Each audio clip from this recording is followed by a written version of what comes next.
How's it going, Jets fans? My name is Alex with my co-host here, Ryan Moran. Today we want to discuss how the Jets defensive line, their pass rush specifically, he has a perfect opportunity to take advantage of a very, very bad Cincinnati Bengals offensive line. They are maybe historically bad this season over 2 weeks. If they keep playing like this, I just don't know how Joey Burrow is going to survive. Definitely not ideal. The running game has been pretty bad because of it. Obviously, the passing game has been completely shut down. Their tackles have just been god awful, whether it be the scheme, the players, the combination, the chemistry. Nothing is going right for that Bengals offensive line, who seemingly had a better success with Bobby Hart playing right tackle. And if you're a fan of New York sports, Bobby Hart is one of the worst offensive linemen I've ever seen in my life. Former 7th-round pick by the Giants. He is just horrendous. So I'm surprised Lyle Collins, Jonah Williams are not playing better. We're going to take a look at some of the film that they've put on the film, over the past 2 weeks, and kind of take a look at what they did and how the Jets can exploit those weaknesses. But Ryan, before we dive into some of the good stuff, how do you do today, my friend? I'm doing great, Alex, and I think it's really about time and the perfect opportunity for this Jets talented pass rush to really get going. I think through the first 2 games, it hasn't been there, and it's been an issue for the Jets for so long that I think fans are getting antsy and they want to see it. And this opportunity you have against the Bengals offensive line, that on that Super Bowl run last year, it was well documented how bad they were, and despite 4 new starters being added this offseason, I mean, they really picked up right where they left off, and it's been pretty bad. Like you said, Leo Collins has really struggled at right tackle, and he didn't practice today, so I guess that's something to worth really monitoring throughout the rest of this week, is leading up to the game. And I mean, across the board, I mean, the Jets defensive line, Carl Lawson, Quentin Williams, John Franklin Myers, Jermaine Johnson, they've all had their moments, but I think it's just about time that even the depth of this pass rush, Jacob Martin, hopefully Bryce Huff is active this week, going up against a passing team. Michael Clemens, all these guys, you just really want to see, more dominance and just an impact early and throughout this game. I think it's a key to victory for the Jets, this week, to string a second, consecutive win. You look through the first 2 games, I mean, over 118 snaps, the Jets have only 3 sacks, and 9 quarterback hits. You look at the Bengals alone, they've given up 13 sacks, which is comfortably the last in the NFL so far. The next most amount allowed is 10 by the Saints. So, that alone. And then you look at the quarterback hits. I mean, they've given up 20 in 2 games and 9 this past week, which is what the Jets have on the season. So it's the perfect opportunity for this Jets pass rush that has the ability to take over a game, to really do it. And lastly, with their ground game, I mean, they're averaging 3.8 yards a carry with Joe Mixon, and that's 24th in football right now. So across the board, this is a perfect chance for the Jets defensive line to really get things going. Absolutely, it is. So let's take a look at some of the film that the Bengals put on the field, and honestly, it's just horrendous. You'll get an idea. All right, so on this play, you're keeping a look at Cordell Volson, who's their rookie 4th-round pick from North Dakota State. He was much better in week 2, but the first game here against Cam Hayward, he really struggled. This was early in the game, and the reason I wanted to highlight this play is because I think if Quentin Williams gets these types of opportunities inside one-on-one, you really want to see him win. As we see Hayward here generate some power and leads to a sack on Burrow. So with this play, you see Alex Highsmith is the right edge defender going against Jonah Williams, and this is probably going to be Carl Lawson a lot in this game, and potentially Jacob Martin as well. When the Jets rotate, they've been the 2 guys really on the right side. This particular move is a spin from Alex Highsmith that he really gets Jonah Williams with, and we know Carl Lawson has a ton of moves in his toolbox, and you heard Robert Saleh say it today. They feel like Carl is really close to getting things going and breaking out. And you watch this type of move here from Highsmith, and you see, Lawson has the chance to potentially wreck this game with some of the moves that he has. And he practiced against Williams for a couple years as well. That spin move on Williams was lethal. Oh my God. Look at this spin move. Holy. Carl Lawson's going to have a field day. Or at least he should have a field day. My God. Yeah, they're off. I mean, everyone. It's just like everyone gets beat. The interior is okay there, but they're just, I mean, they're tackles, man. Like, what are you doing? It's crazy. Yeah, the Jets have a good opportunity to really put some good film on the field here against this terrible offensive line.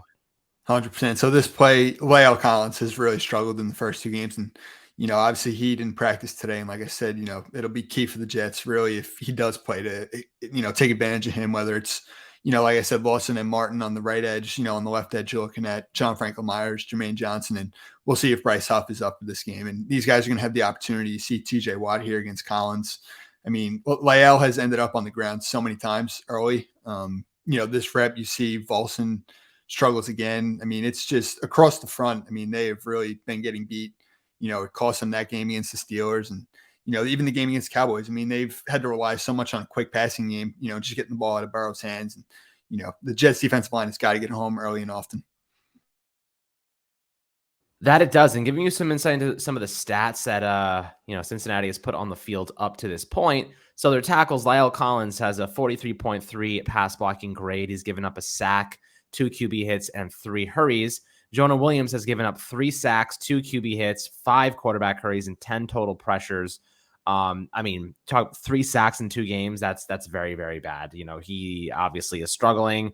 The Jets can easily take advantage of him here.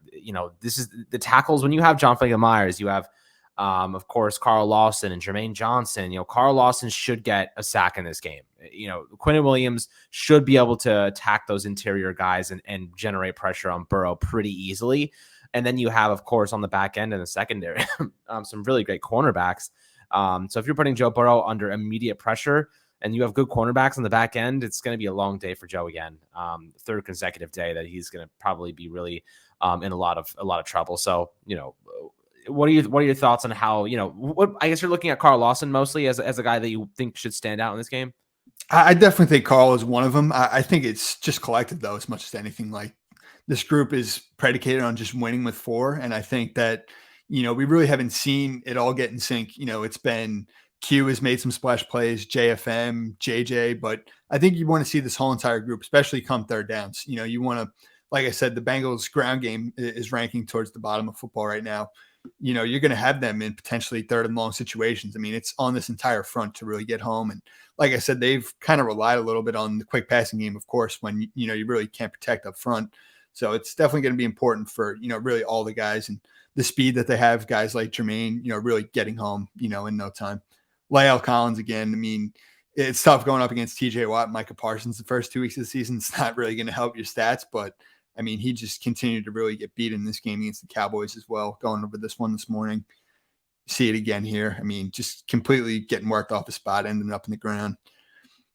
This play, I want to say there were a couple of guys that lost. I mean, you see Jonah Williams get beat with an inside move on a little stunt.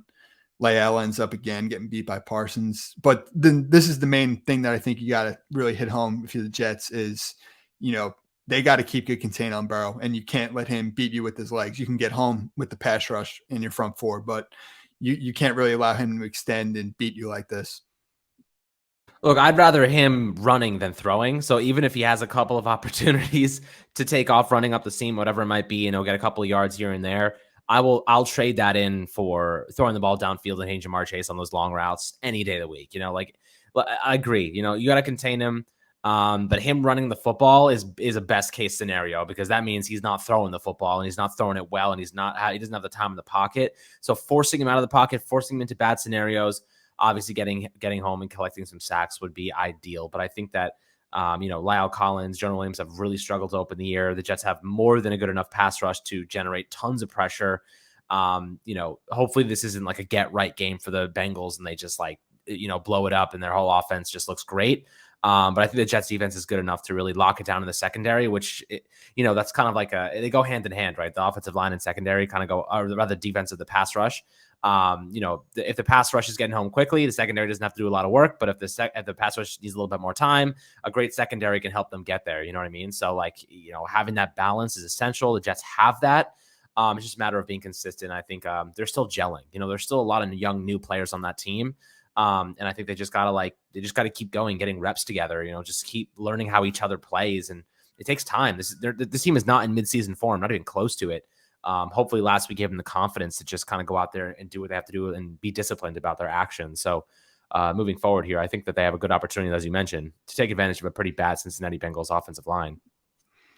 You said it. And on this final play again, Lyle Collins just getting beat by Parsons on the left side of your screen. I mean, it's definitely going to be important. Like I said, John Franklin Myers. And, I feel like Jermaine Johnson's close as well to those splash plays really showing up. And, getting home, generating pressure. And, this just the entire Jets defensive front in this game, I think is huge, stopping the run on early downs. And then in these third and longs, really generating pressure, especially on the edges, beating the two tackles. And, we'll see if Collins ends up going or not. But the Jets defensive front, it's going to be huge if Jets are going to, put a winning streak together here. Absolutely. Yeah. Stopping the run. Obviously, Joe Mixon's a pretty solid running back. I think he had a little ankle twist in the last game. He was hobbling around a bit. Jamar Chase, obviously, you're going to be probably doubling him. I mean, Higgins, got Tyler Boyd, some other pretty good receivers, but, the Jets have good enough players to match up across the board. So I'm not totally worried about that. It's more about, can you hit home? If you give Joe Burrow too much time, he will find open receivers. If you give him time, he will beat you. So you really just have to get home and you have to take advantage of that pass, which honestly, if I was Ulbrich, I'd be more aggressive in this game. I'd be sending extra blitzers. I'd be just trying to put as much pressure on him as if your front four are not getting there, send an extra guy, outnumber them and just force Joe Burrow to make quick decisions and quick reads and let your secondary pick up the slack. So that's kind of what I'll be expecting. So hopefully they can accomplish that. But I'd love to hear your thoughts and opinions below in the YouTube comments, my friends. Definitely going to be a very competitive game, but the Jets coming off a huge win against the Cleveland Browns have a good opportunity to, compound that and get their second win of the season. So hopefully they can pull it off. Always happy to hear your opinions below. Make sure to like and subscribe. We'll catch you guys on the next Fireside Jets episode.